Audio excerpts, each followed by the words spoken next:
Let's go back to the beginning. I was born in eastern Kentucky in a little log cabin near Burkesville, Kentucky.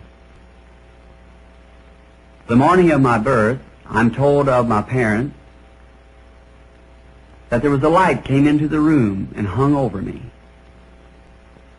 My people was not a religious people. They did not go to any church. Of course, this caused quite a stir among them. It's followed me all the days of my life. Recently, they took a picture of it in the scientific world, as shown here. You're probably familiar with this picture. It was proven by science that it was the only supernatural being that was ever scientifically photographed. To my opinion, it's the same angel of God that followed the children of Israel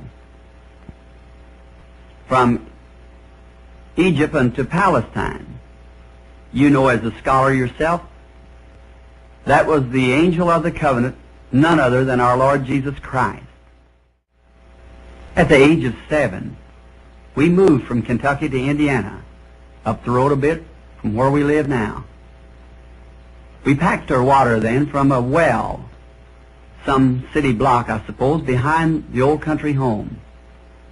One beautiful September afternoon, while coming from the pump with some water, it was a stately poplar tree stood about halfway between the pump and the home.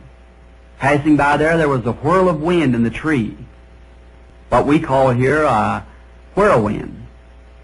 Why, it was nothing odd for that time of year in this part of the country, but it remained in the tree. It didn't leave. I stopped to see what it was, and a voice spoke from it saying, "Do not ever smoke or drink or defile your body in any way, for there will be a work for you to do when you get older." Frightened, that's not a word for it. I ran home quickly, telling my mother that a man spoke to me out of a tree.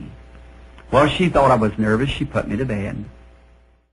At the age of 37, one night I was praying in my room, and when I raised up, I noticed there was a light on the floor, and looking around to see where it come from, it was coming from above. The pillar of fire was hanging just above. It was throwing the light on the floor. I heard someone walking.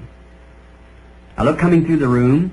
Coming into this light came a man, and human figure, he'd be about 200 pounds of weight.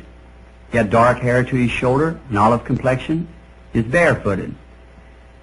Of course, I was frightened. And he said to me, "Fear not." And as soon as I heard that voice, I knew it was the same voice that had always spoke to me, but the first time I'd ever seen him in human form. And he said, "I am sent from the presence of God to tell you that you're to pray for sick people.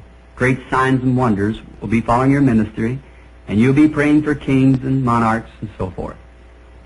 Well, I told him I was a poor man. I had no education. I would not be able to do this job.